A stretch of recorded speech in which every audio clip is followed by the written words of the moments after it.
கர்ம வினை, இதுதான் தலைப்பு. அது என்ன கர்ம வினை? ஸோ நிறைய பேர் கர்ம வினைனா அதை பற்றி ஆளாளுக்கு ஒரு ஒப்பீனியன் உண்டு.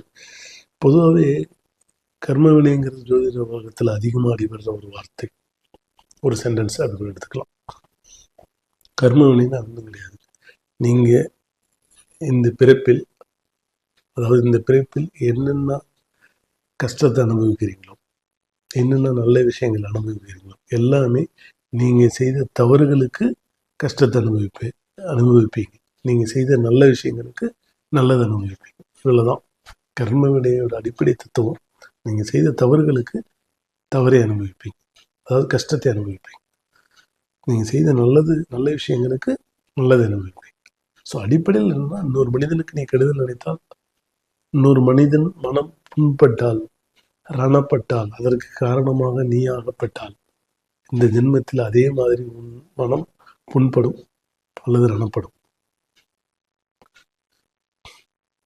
இதுதான் கர்ம வினை. இன்னொரு மனிதனுக்கு நீ உதவி செய்தால், இன்னொரு மனிதனுக்கு சரியான நேரத்தில் அவனுக்கு நீ உதவி செய்கிற, அது எந்த உதவி வேணாலும் இருக்கலாம். பொருளாதார உதவியாக இருக்கலாம், இல்லை சாதாரண ஒரு ஃபிசிக்கலாக கூட அவனுக்கு ஒரு சப்போர்ட் பண்ணலாம். எந்த மாதிரி சூழ்நிலையில் உதவி செய்தாலும் அதுக்கான கர்ம வினை, அதாவது அதுக்கான கர்ம வினையும் நீ நல்ல விதமான கர்மாவை அனுபவிப்பாய். இதுதான் கர்ம வினை. இது நானும் தவறும் நல்லதும் பண்ணுவேன். இதை பார்த்துட்டு இருக்கிற நீங்களும் தவறும் பண்ணுவீங்க, நல்லதும் பண்ணுவீங்க. நம்ம மனிதன்னா இரண்டும் கலந்தது தான். ஆனால் இரண்டையும் நம்ம அனுபவிச்சு தான் கிடக்கணும் வாழ்க்கையை. அதனால தான் என்ன சொல்கிறது, முடிஞ்ச வரைக்கும் தவறு பண்ணுறதை குறைங்க. முடிந்த வரைக்கும் மனிதர்களோட பழகுங்கள், மனிதர்களோட பேசுங்க. நீங்கள் பேசினா கூட அதில் ஒரு நல்ல விதமாக பேசி அவங்க சந்தோஷப்பட்டாங்க, அது ஒரு நல்ல கர்மா தான். உங்களுக்கு நிறைய ஓடிக்கூடிய காசு கொடுக்கணும்லாம் அவசியம் இல்லை. நல்ல விதமாக பேசினாவே போதும், அவங்க சந்தோஷப்பட்டாவே அது நல்ல கர்மா தான். ஸோ தவறாமல் இன்னொருவர்களுக்கு மற்றவர்களுக்காக கொஞ்சமாவது உன்னோட வாழ்க்கையில் ஒரு பகுதியை செலவிடுங்க.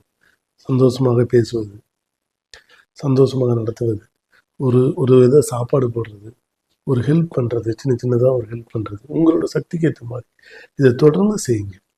ஏதோ ஒரு ஹெல்ப் பண்ணுங்கள். ஒரு முடியாதவர்களுக்கு சாப்பாடு போடுங்க, ஒரு டீ வாங்கி கொடுங்க, ஒரு 5 ரூபா 10 ரூபா தானம் கொடுங்க. பெரிய வசதியாக இருந்தால் அன்னதானம் போடுங்க, கூப்பிட்டு இயலாதவர்களுக்கு. ஒரு படிப்புக்கு செலவு கொடுங்க.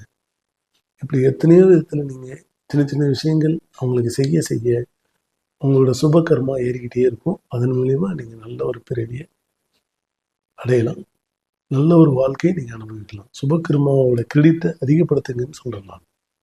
நல்லதை தொடர்ந்து செய்து கொண்டே இருங்கள். உங்களுக்கு நல்ல விஷயங்கள் உங்கள் வாழ்க்கையில் நடந்து கொண்டே இருக்கும். இதுதான் கர்ம வினை.